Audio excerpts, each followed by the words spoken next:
Hazrat Maulana Sayyid Abul Hasan Ali Nadwi Sahib, Honorable Chief Guest Justice Ramaswamy Ji, friends.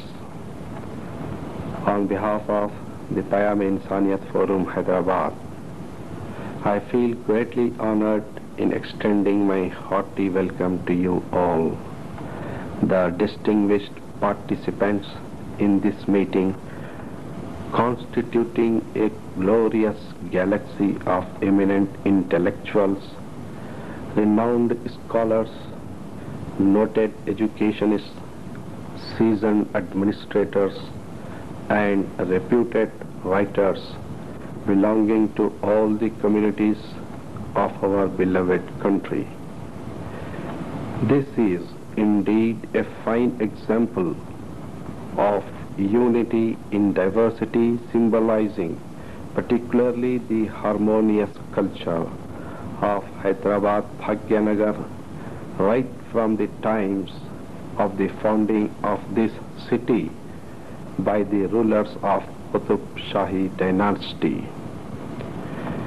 I consider it a privilege to offer a few introductory remarks about Maulana Sayyid Abul Hasan Ali Nadwi, who is endearingly referred to as Maulana Ali Mia.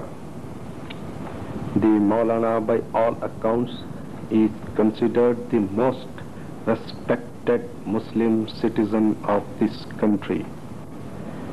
Here is a man of God, a man of very clear insight, who is deeply concerned with and distressed at the problems in the country which are getting out of control, not in the political or administrative sense, but in the sense that these have arisen because people are sliding back from the moral values and are misusing the precious gifts of God like intelligence, reason and speech. The erosion of moral principles is indeed a cause of concern for all right-thinking men generally, and particularly for people like Maulana, who have the virtue of humanity at heart. The Maulana is a great scholar of religious literature and history, and as such he has been widely recognized in the country and outside, particularly in Egypt and Saudi Arabia. To mention a few among many achievements and honors, he is the chairman of the Islamic Research Foundation, Oxford. In recognition of his varied services, he has been honored with the Faisal Award, Government of Saudi Arabia, and with a doctorate from the University of Kashmir. This is a very brief account of a man who is keen to talk to this distinguished gathering this evening. He wants to build bridges of understanding across different religious faiths, across different ideologies, across different political and administrative divisions in the country. He wants to uplift humanity and remind humanity of the values that it is forsaking. A series of meetings were held for this purpose by the Maulana at New Delhi, Lucknow, Nagpur, Pune, Aurangabad, and some districts of Uttar Pradesh. These meetings were attended as today by intellectuals including professors, writers, journalists, and leaders.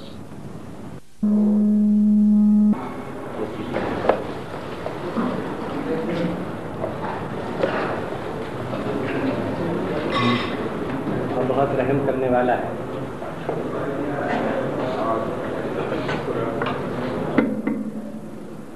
بھائی اور دوستوں، آپ مجھے معاف کریں، میں بھائی اور دوستوں کے الفاظ کے سوا اس وقت دوسرے الفاظ استعمال نہیں کر رہا ہوں۔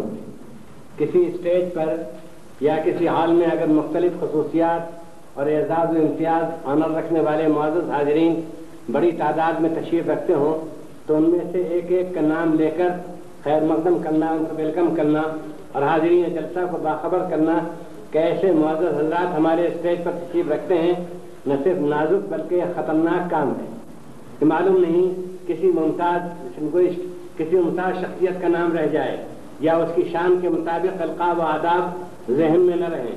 اس لیے میں الگ الگ نام لینے اور ان کی خصوصیات کے ساتھ خطاب کرنے سے احتیاط کر رہا ہوں اور بھائیوں اور دوستوں ہی کہہ کے آپ کا خیر مقدم کرتا ہوں، اور یہی ہماری اس تحریک پیام انسانیت کی روح اور اسپرٹ ہے اور میں اسی کو عام کرنا چاہتا ہوں۔ حضرات، میں کسی لمبی چوڑی تمیز اور علمی اور فلسفیانہ انداز بیان کے بغیر کہنا چاہتا ہوں کہ ہر انسان کے دو گھر ہوتے ہیں، ایک اس کا اپنا گھر جس میں وہ اپنے کنبے، فیملی اور بال بچوں کے ساتھ رہتا ہے۔ اس گھر کا پرسکون ہونا، محفوظ اور خطرے سے دور رہنا، اس میں محبت، امن و سکون اور بھائی چارے کی فضا رہنا بہت ضروری ہے۔ لیکن اس کے ساتھ ہی انسان کا ایک دوسرا گھر بھی ہے۔ وہ گھر بڑا ہے، وہ کیا ہے؟ وہ اس کا ملک ہے، کنٹری۔ لیکن ہم اکثر بھول جاتے ہیں کہ یہ دونوں ہمارے گھر ہیں۔ ایک ہمارا چھوٹا گھر، چاہے وہ بڑی وسیع و شاندار کوٹھی ہو جس میں زیادہ تر ہمارے اس وقت جو معزز مہمان تشریف رکھتے ہیں خدا کے فضل سے وہ ایسے ہی گھروں کے مالک ہیں، چاہے وہ بڑی وسیع و شاندار کوٹھی ہو جس میں ہمارے بچے اور ہمارا کنبہ رہتا ہے، دوسرا بڑا گھر جو ہمارے چھوٹے گھر جیسے بے شمار گھروں سے مل کر بنا ہے، جس میں ہمارے بھائی بہن اور اہل وطن رہتے ہیں۔ ہم جس طرح اپنے چھوٹے سے خاندان کے فرد ہیں، اسی طرح ہم اس بڑے کنبے، سوسائٹی، معاشرہ یا سماج اور ملک کی آبادی کے بھی ایک فرد ہیں۔ ہماری نظروں سے یہ حقیقت اکثر اوجھل ہو جاتی ہے کہ ایک گھر کی قسمت دوسرے گھر سے وابستہ ہے، اٹیچڈ ہے۔ معاف کیجیے گا، بڑے گھر، ملک کی قسمت آپ کے گھر سے اتنی وابستہ نہیں ہے جتنی آپ کے گھر کی قسمت اس بڑے گھر ملک سے وابستہ ہے۔ اگر وہ گھر پر امن اور پرسکون شانت ہے، اگر وہ گھر محفوظ ہے، اگر اس گھر میں محبت کا دور دورہ ہے، اگر اس گھر کا ہر فرد دوسرے فرد کا حق پہچانتا ہے، اس کو اس کی جان پیاری ہے، وہ ہر انسان کو اپنا بھائی سمجھتا ہے، اس کا اپنے اوپر حق مانتا ہے، اس کی جان کی، اس کے مال کی، اس کی عزت و آبرو کی حفاظت کرنا اپنا فرض سمجھتا ہے، تو وہ گھر خوش نصیب ہے، وہاں جینے اور رہنے کا مزہ ہے، اور وہ گھر خطرے سے محفوظ ہے۔ جب تک ہم اس بڑے گھر، اپنے ملک اور دیش کو اپنا گھر نہ سمجھیں گے، اس گھر کی فکر نہ کریں گے، اس گھر میں امن کا دور دورہ اور محبت و باہمی اعتماد کی فضا نہ ہوگی، اس کی ہر چیز ہم کو پیاری نہ معلوم ہوگی، اس وقت تک اس چھوٹے گھر کا کوئی ٹھکانہ نہیں، اس کی بقا اور حفاظت کی کوئی ضمانت نہیں، کوئی گارنٹی نہیں۔ لیکن یہ بدیہی اور واضح حقیقت اکثر ہمارے ذہن سے نکل جاتی ہے۔ اپنے ذاتی گھر کی فکر، اس کی محبت، جسے بڑے گھر، دیش اور ملک کے مقابلے میں بچوں کا گھروندا یا گڑیوں گڈوں کا محل کہنا غلط نہ ہوگا، مجھے معاف کیا جائے۔ ہم اپنی دنیا سمجھنے لگتے ہیں، اپنی زندگی اور اپنی فکر دلچسپی کو اس گھر کی چہار دیواری میں محدود سمجھ لیتے اور اپنی قسمت کو اپنے کنبے اور خاندان کے افراد سے وابستہ کر دیتے ہیں اور بڑے گھر کی طرف سے بالکل آنکھیں بند کر لیتے ہیں۔ یہ حقیقت ہمارے ذہنوں سے نکل جاتی ہے کہ جب باہر زور کی آندھیاں اور ہواؤں کے جھکڑ چل رہے ہوں، باہر آگ لگی ہو اور وہ آگ بڑھتی چلی آ رہی ہو، ہماری بستی سیلاب کی زد میں ہو یا زلزلے کے پرزور جھٹکے آ رہے ہوں، تو کوئی ایک گھر بھی اس بنیاد پر محفوظ نہیں رہ سکتا کہ وہ بڑی مضبوط گہری بنیادوں کو اٹھایا گیا ہے اور انجینئرنگ اور فن تعمیر، آرکیٹیکچر کے اعلیٰ اصولوں پر اس کی تعمیر ہوئی تھی، اور وہ نہایت مضبوط آہنی فاٹک رکھتا ہے جس سے اگر شیر اور ہاتھی بھی سر ٹکرائے تو کچھ بگاڑ نہیں سکتا، اور سمیت پوائزن پیدا ہو جاتا ہے، سمیت پیدا ہو جاتی ہے۔ تو بڑے سے بڑا صاف ستھرا گھر اور بعض اوقات صحت و بیماریوں سے حفاظت کے مرکز، سینیٹوریم اور ہاسپٹل، اسپتال، دواخانے بھی محفوظ نہیں رہتے۔ آپ ہزار اپنے گھر کا دروازہ بند کر لیں، دروازوں پر تالے ڈال لیں اور اوپر سے شامیانہ بھی لگا دیں اور سب کو تاکید کر دیں کہ خبردار کوئی گھر سے باہر قدم نہ نکالے. یہ سب انتظامات بھی کام نہ دیں گے جب تک کہ باہر کی پوری فضا آپ کے گھر سے تعاون کوآپریشن نہ کر رہی ہو, آپ کے گھر کی فضا کے لیے سازگار نہ ہو, اس وقت تک وہ محفوظ نہیں کہا جا سکتا. میں اس کی چھوٹی سی مثال دیتا ہوں. گرمی کا سب زمانہ ہے, اتفاق سے یہ سردی کا زمانہ ہے, شاید آپ نہیں نکلیں گے تب بھی ایئر کنڈیشن زیادہ دیر تک آپ کا ساتھ نہیں دے گا. فضا کی گرمی اس کا موٹر جلا کر رکھ دے گی یا اس کے ٹھنڈا کرنے کی صلاحیت کو رستے پر دم توڑ دے گی. کام کرنے والی چیز قانون قدرت ہے, نیچر اللہ. مستقل طور پر ساتھ دینے والی چیز باہر کی کائنات, یونیورس اور ماحول ہے, ایٹماسفیئر. آسمانی کتابیں بھی یہی تعلیم دیتی ہیں. قرآن شریف کی آیت ہے وَاتَّقُوا فِتْنَةً لَا تُصِيبَنَّ الَّذِينَ ظَلَمُوا مِنكُمْ خَاصَّةً وَاعْلَمُوا أَنَّ اللَّهَ شَدِيدُ الْعِقَابِ. مولانا آزاد ترجمہ کرتے ہیں اس کا, اور اس فتنے سے بچتے رہو جو اگر اٹھا تو اس کی زد صرف انہی پر نہیں پڑے گی جو تم میں ظلم کرنے والے ہیں, بلکہ سبھی اس کی لپیٹ میں آ جائیں گے. اور جان لو کہ اللہ بدعملیوں کی سزا دینے میں سخت ہے. کسی معاشرے یا ماحول میں بے راہ روی, اصول اخلاق سے تشخوشی, نفس اور دولت پرستی, ظلم و ستاکی کا نتیجہ اسی فرد, انڈیویجول یا افراد تک محدود نہیں رہتا جو اس کا مرتکب ہوتا ہے, بلکہ اس کا اثر پورے معاشرے اور ماحول پر پڑتا ہے. اور وہ پورا معاشرہ, سوسائٹی, سماج اور ماحول, ایٹماسفیئر جس نے اس کو روکنے کی کوشش نہیں کی, اس سے آنکھیں بند کر لیں, اس کی گرفت میں آ جاتا ہے. تاریخ بھی بتاتی ہے کہ دنیا میں کئی ایسی مستحکم سلطنتیں, امپائر, ترقی یافتہ تہذیبیں, سویلائزیشن گزری ہیں جن کا دنیا میں ٹوٹی بولتا اور ڈنکا بجتا تھا, لیکن ان میں مرور زمانہ سے ذہنی انتشار, اخلاقی زوال و انحطاط رونما ہوا. نفس پرستی, دولت پرستی کا وہ لاوا پھوٹ پڑا. انسانی حقوق پامال, عزت و آبرو خاک میں ملائی جانے لگی. خواہشات نفس کی تسکین اور ذاتی مفادات کی تکمیل پر ذہانتیں اور عملی طاقتیں سرد کی جانے لگی. مذہبی تعلیمات اخلاقی قطعوں سے بالکل آنکھیں بند کر لی گئیں, بلکہ ان کا مذاق اڑایا جانے لگا. محلوں اور کوٹھیوں میں داد عیش دی جا رہی تھی, اور انگریزی مثال کے مطابق روم جل رہا تھا. روم واز برننگ. اس زمانے میں بھی بڑے بڑے تھنکر, فلاسفر, ادیب و شاعر اپنے اپنے کاموں میں لگے تھے. وہ اپنے جوہر دکھا رہے تھے, ٹیلنٹس اور اپنی قابلیتیں, اور لوگوں کو اپنی فنی مہارت اور ادبی کمالات سے مسحور کر رہے تھے. لیکن معاشرہ بگڑا ہوا تھا, سوسائٹی بگڑی ہوئی تھی. بازاروں میں فساد تھا, سڑکوں پر فساد تھا, خاندانوں میں فساد تھا, مختلف طبقوں میں فساد تھا. پوری سوسائٹی کرپٹ ہو گئی. جب فساد کی یہ آندھی چلی, اتفاق سے بہت لکھنے میں قریب ہیں, یہ آندھی چلی تو رومن امپائر بھی جب سے قانون, روم اللہ اور اپنے نظم ایڈمنسٹریشن, اپنی وسیع فتوحات اور شاندار نو آبادیوں اور ترقی یافتہ تہذیب اور بلند معیار زندگی کی بنا پر دنیا میں نظر مسلط تھا. اس سب کے باوجود خالق کائنات سے مقرر کرتا ترقی و زوال و موت و حیات کے ازلی و ابدی قانون سے بچ نہیں سکا, جس کی قرآن کریم تصویر کہتی ہے وَكَمْ أَهْلَكْنَا مِنْ قَرْيَةٍ بَطَرَتْ مَعِيشَتَهَا وَتِلْكَ مَسَاكِنُهُمْ لَمْ تُسْكَنْ مِنْ بَعْدِهِمْ إِلَّا قَلِيلًا وَكُنَّا نَحْنُ الْوَارِثِينَ. مولانا کرام آزاد ترجمہ کرتے ہیں, اور ہم بہت سی ایسی بستیاں ہلاک کر چکے جو اپنے سامان عیش پر نازاں تھیں, تو ان کے یہ گھر ہیں کہ ان کے بعد آبادی نہیں ہوئے بلکہ تھوڑی دیر کے لیے, اور آخرکار ہم ہی مالک رہے. آبادی نہیں ہوئے مگر تھوڑی دیر کے لیے, اور آخرکار ہم ہی مالک رہے. اس تاریخی زوال و انحطاط, پھر آخری سقوط و زوال کی تاریخ اور اس کی تفصیلات آپ انگریزی کے شورۂ آفاق مصنف و ادیب گبن کی کتاب decline fall of the Roman empire, زوال سقوط روما کے صفحات پہ پڑھ سکتے ہیں.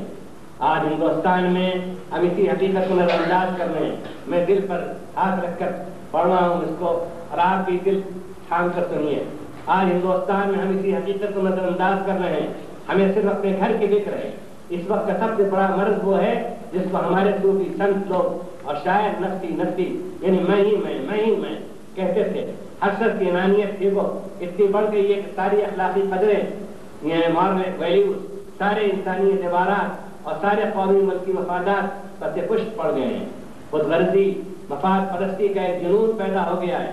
ہر شخص اسی فکر میں ہے کہ میں دن بھر میں کتنا کما سکتا ہوں, میں مہینے بھر میں کتنی آمدنی پیدا کر سکتا ہوں. میری تنخواہ کتنی ہو, میری بالائی آمدنی کتنی ہے. مجھے معاف کیجیے, آج پھر میں آندھرا پردیش کو نہیں کہتا صاف, لیکن میں اور ہندوستان کے صوبوں سے واقف ہوں.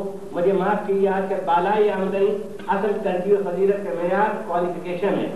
شادی بیاہ کے رشتوں اور قیاموں میں بے تکلف پوچھا جاتا ہے اور تعارف و تعریف میں بھی کہا جاتا ہے کہ بالائی آمدنی کتنی ہے. معاف کیجیے گا، اس بالائی آمدنی سے بہت کم لوگ بالا و بلند ہیں. حضرات اپنے گھر کی فکر کر لینا، اپنے گھر کو گلزار بنا لینا اور اس کو ایک مثالی آئیڈیل ماحول بنا دینا بالکل کافی نہیں ہے. وجہ یہ ہے کہ سمندر میں تو جزیرے آئی لینڈس ہو سکتے ہیں، سمندر میں ہزاروں اس سے زائد بھی جزیرے ہوں گے، وہ ہزاروں لاکھوں برس تک اس جگہ پر ہیں، لیکن زمین کسی جزیرے کو قبول نہیں کر سکتی. قانون قدرت سمندر میں جزیروں کی اجازت دیتا ہے اور ان کی سلامتی کے ضامن ہے. قانون قدرت خدا کا نیچرل لا ہے، وہ ابدی اور دائمی ہے. وہ زمین میں جزیرہ بنانے کی اجازت نہیں دیتا. آج ہم نے گھر گھر کو جزیرہ بنا رکھا ہے، ایک ایک گھر آئی لینڈ بنا ہوا ہے. آج ہم نے گھر گھر کو جزیرہ بنا رکھا ہے، شہر شہر کو جزیرہ بنا رکھا ہے، اپنی ذات اپنی برادری کو جزیرہ بنا رکھا ہے. یہ جزیرے ٹھہر نہیں سکتے. ہم آج سے 2000 سال پہلے کی تاریخ پڑھتے ہیں، ان جزیروں کا نام ملتا ہے، وہ جزیرے آج تک موجود ہیں. اور انڈونیشیا میں کتنے جزیرے ہیں اور رہیں گے. پہاڑ لاکھوں برس سے کھڑے ہیں، لیکن سر زمین کے لیے اللہ کا قانون دوسرا ہے. وہاں اپنی الگ دنیا نہیں بتائی جا سکتی. وہاں کے ہر خطے کا متاثر اور مؤثر ہونا قانون قدرت ہے. اس پوری سرزمین کے لیے خدا کا حکم، مذہب کی تعلیم اور قانون فطرت نیچر اللہ یہ ہے کہ مل جل کر رہا جائے. انسانیت ایک تنظیم مسلسل ہے جس کی ہر کڑی دوسری کڑی سے پیوست ہے، ہر ایک کی قسمت دوسرے سے وابستہ ہے.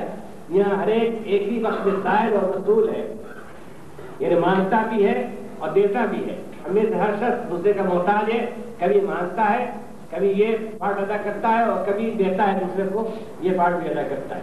ایک وقت میں صاحب اور رسول ہے، ہر ایک محتاج اور محتاج رہے ہے. قدیم مشرقی فلسفے کی اصطلاح میں انسان مدنی الطبع ہے، یعنی وہ نیچرلی سیویلائزیشن ختم کے بغیر زندہ نہیں رہ سکتا. یعنی فطرتاً متمدن و اجتماعی زندگی گزارنے کا خواہش مند اور ضرورت مند ہے.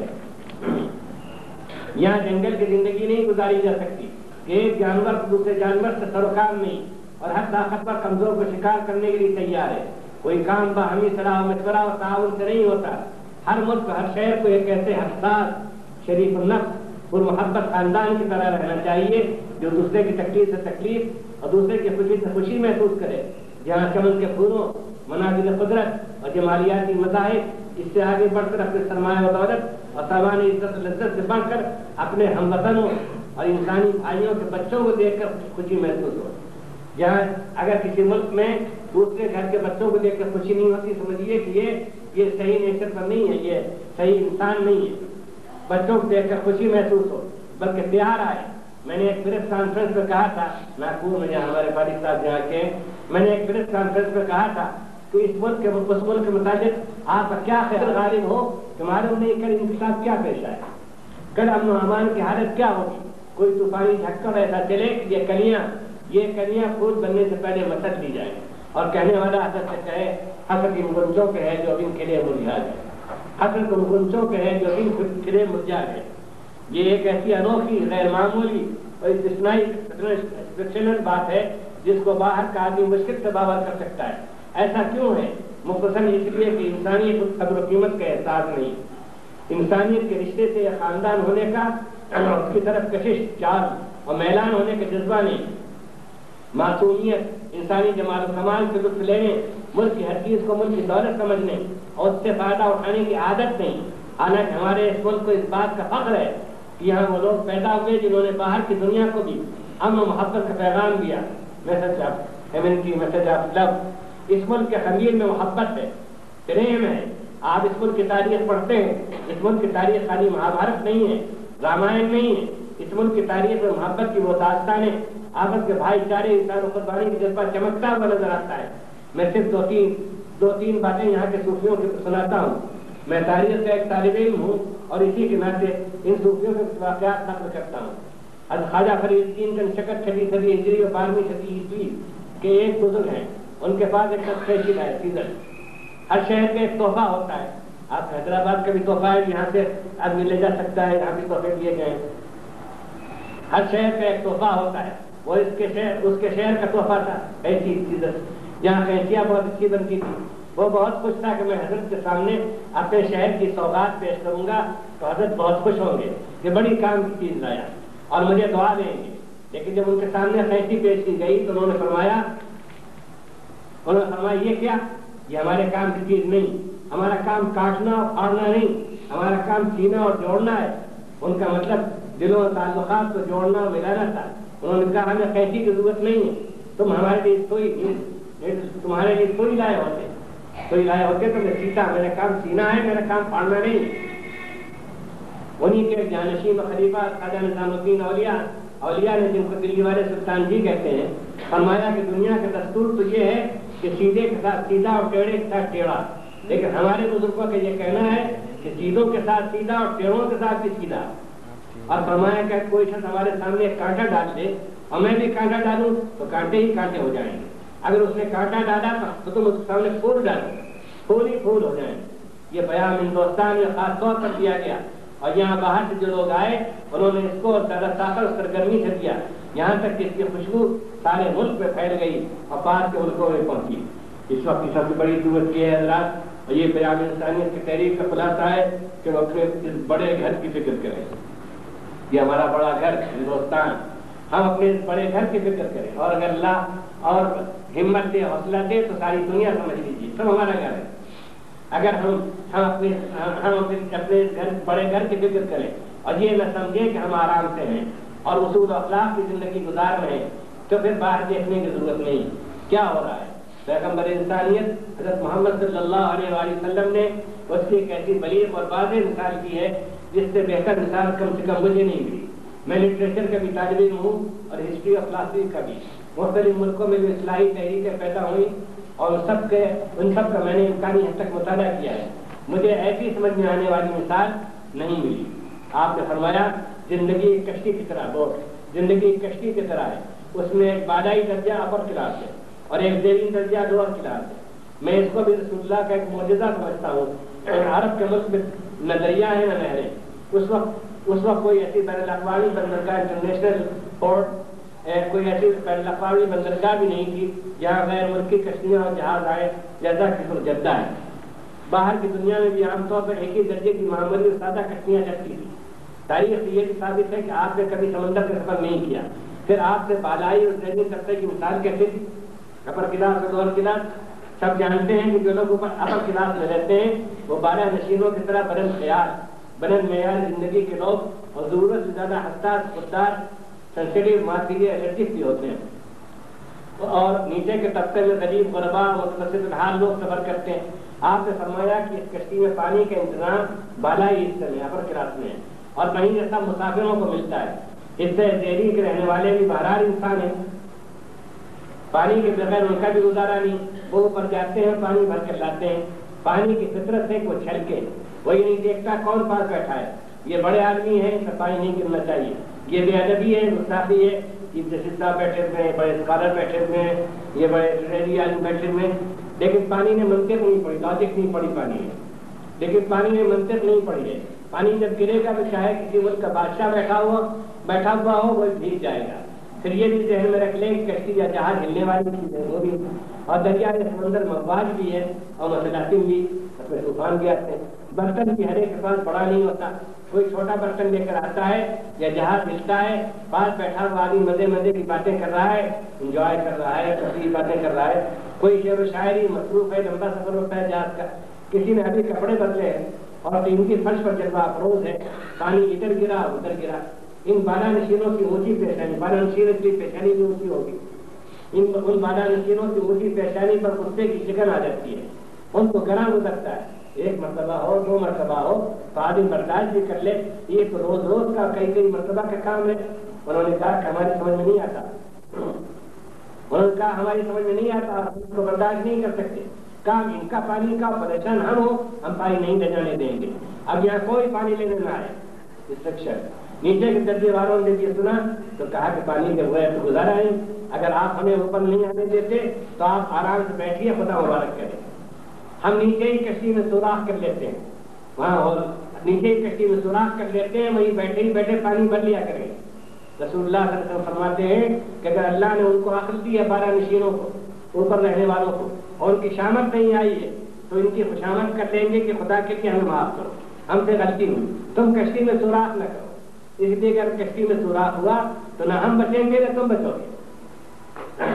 آپ کا مطلب یہ ہے کہ دنیا کے سارے انسان ایک ملک کے رسنے والے، ایک معاشرے کے افراد، خواہ ان میں نسل و نسب، اس کی حیثیت، تعلیمی حالت اور دماغی حصہ کے لحاظ سے کتنا ہی فرق ہو، ایک کشتی کے مسافر ہیں۔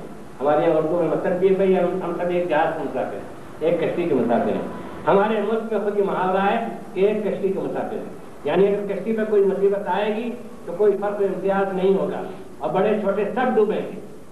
صاحب وہ میرے لیے ایک بڑی پہیلی ہے جس کا پوچھنا مشکل ہے کہ اتنے لمبے چوڑے ملک میں چند 100 آدمی بھی ایسے نہیں ہیں جن کو اس بڑے گھر کی فکر ہو، اس بڑے گھر ملک کی، جو اس سے ڈرتے ہو کہ ملک پر کوئی آفت آئی تو ہماری بھی خیریت نہیں، یہاں کسی طبقے کی کمی نہیں، دانشوروں و خزرہ کی کمی نہیں، اہل قلم مفکرین حکماء و سیاسی رہنماؤں کی بھی کمی نہیں، اجتماعی خدمت سوشل ورک کرنے والوں کی بھی کمی نہیں، لیکن آپ مجھے معاف کریں وہ کتنے آدمی ہیں جو اس فکر میں ڈوبے چلے جا رہے ہو، جن کی راتوں کی نیند اڑ رہی ہو کہ اس ملک کا کیا بنے گا۔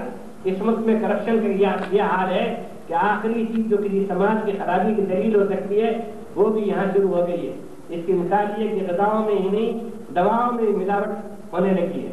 اگر میرا حافظہ غلطی نہیں کرتا تو مرکزی حکومت کے ایک وزیر صحت نے کچھ عرصے پہلے کہا تھا کہ 60% دواؤں میں ملاوٹ شروع ہو گئی ہے۔ ایک رفائی اسپتال کے افتتاح کی تقریب میں جس میں سیاست کے چیف منسٹر موجود تھے، مثال کے دوں پٹنے میں قائم ہوا تھا، وہاں کے چیف منسٹر موجود تھے۔ ایک رفائی اسپتال کے افتتاح کی تقریب میں اس سیاست کے چیف منسٹر موجود تھے اور بڑے بڑے اہم اور ذمہ دار لوگ بھی۔ میں نے کہا تھا کہ سماج کی عقل کے اخلاقی تنزل ترقی و تنزل کا تھرمامیٹر یہ ہے کہ اسپتالوں میں جا کر دیکھیے کہ وہاں کس قدر ہمدردی اور خلوص اور بے غرضی ہے، مریضوں کی خدمت ہوتی ہے اور کرپشن وہاں پہ نہیں پہنچ گیا ہے۔ ابھی کچھ عرصہ ہوا، واقف دوستوں نے بتایا، شاید آپ کے لیے بالکل ڈسکوری ہو، ابھی کچھ عرصہ ہوا واقف دوستوں نے بتایا کہ بعض اسپتالوں میں جائے ضرور ٹوائلٹ پر تالے لگا دیے گئے ہیں۔ جب مریض یا اس کا تیماردار بے قرار ہو کر دوڑتا ہے، وہ تفریح سے جاتا نہیں، دور سے جاتا ہے، جب مریض یا اس کا تیماردار بے قرار ہو کر دوڑتا ہے تو وہاں کے عملے کا کوئی آدمی کہتا ہے کہ پہلے 2 روپے دو، پہلے 5 روپے دو، پھر ہم تالا کھولیں۔ جس سے میرے ایک دوست سرکاری ملازم ہیں، ابھی بتایا کہ ہم کو ہر سال میڈیکل ٹیسٹ کرنا پڑتا ہے، کبھی ترقی کے لیے، کبھی پوسٹ کے لیے، ہمیشہ چیک اپ کے لیے جاتے تھے اور رپورٹ لے کر واپس آ جاتے تھے، لیکن اس دفعہ گئے چیک کرنے والے اور رپورٹ دینے والے کہنے لگے کہ آپ کے بائیں پھیپھڑے پر دھبا ہے، اب کیا کیا جائے؟ انہوں نے کہا اب کیا کیا جائے؟ انہوں نے کہا کہ 2000 روپیہ، اس کا علاج انجیکشن نہیں ہے، اس کا علاج 2000 روپے ہے۔ جب 2000 روپے دیے اور جب 2000 روپے ان کے ہاتھ میں رکھے گئے تب جا کر وہ ڈبہ ملا، اسی وقت مل گیا۔ ادھر مٹھی گرم ہوئی، ادھر کلیجہ ٹھنڈا ہوا۔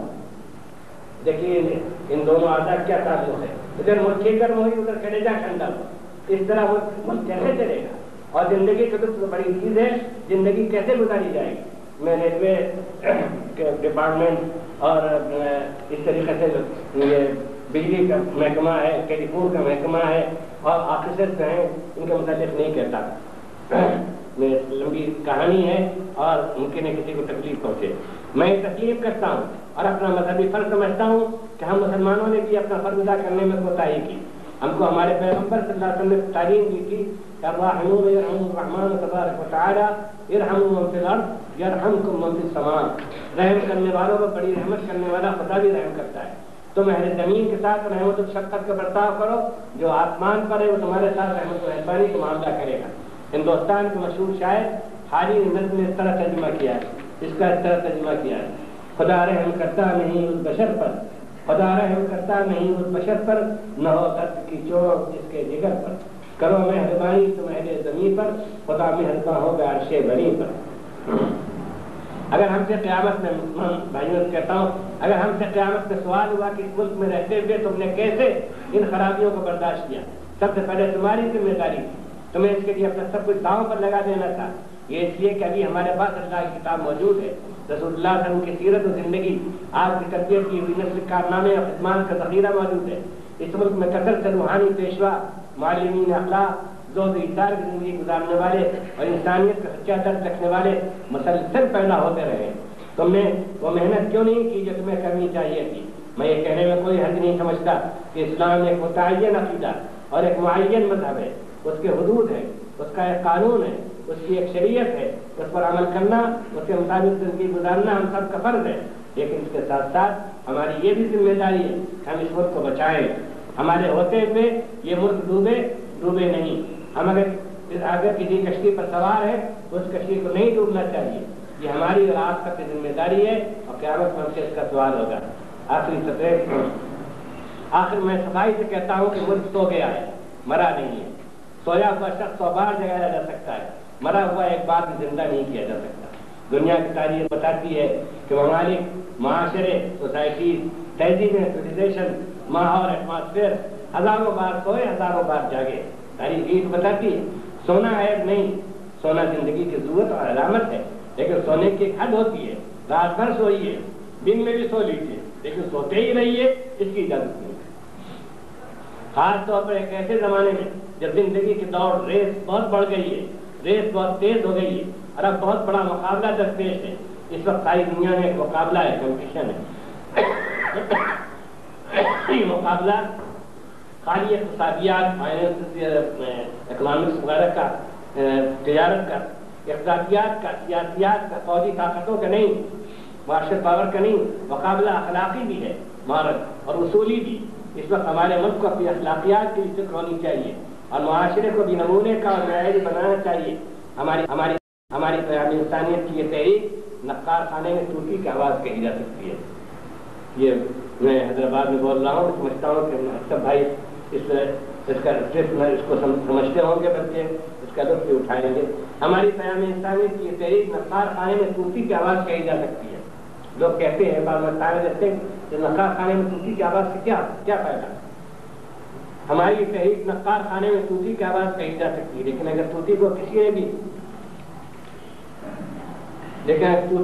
نے بھی نہیں سنا، جب بھی وہ کم سے کم خدا کے سامنے گواہی دے گا کہ میں نے آواز لگائی تھی، لیکن طوطی کی آواز سنی جاتی ہے۔ میں تاریخ آسمانی کتابوں کا، تاریخ کا ایک طالب ہونے کے ساتھ کہ اس پر کام کرنے کی وجہ سے پورے اعتماد سے، پورے کانفیڈنس سے کہتا ہوں، لیکن طوطی کی آواز سنی جاتی ہے۔ ہمیں تاریخ بتاتی ہے کہ نقار خانوں کو بھی کبھی کبھی طوطی کی آواز کو سننا اور پر دھیان دینا پڑا ہے۔ ساری تاریخ ان نقار خانوں کے گھنگرج اور طوطی کی نحیف آواز کی تاریخ سے لگی ہوئی ہے، اور اس بات کی شہادتیں موجود ہیں کہ طوطی کی آواز کو کبھی بہروں نے بھی سنا ہے اور نقار خانوں نے بھی اس کی رسید کی، ایکنالج کیا، نقار خانوں نے بھی، اور وہ آواز کچھ جیسن صدا بصیرہ نہیں ثابت ہوئی۔ اسی توقع پر ہم مختلف مقامات پہ جلسے کرتے ہیں، یہاں بھی آئے ہیں، شاید ان کو ٹھیک کہا ہے، جلانے والے جلاتے ہی ہیں چراغ آخر، جلانے والے جلاتے ہی ہیں چراغ آخر۔ یہ کیا کہا کہ ہوا تیز ہے زمانے کی؟ جلانے والے جلاتے ہی ہیں چراغ آخر، یہ کیا کہا کہ ہوا تیز ہے زمانے کی؟ ہوا کرے ہوا تیز زمانے کی، ہم چراغ جلائیں۔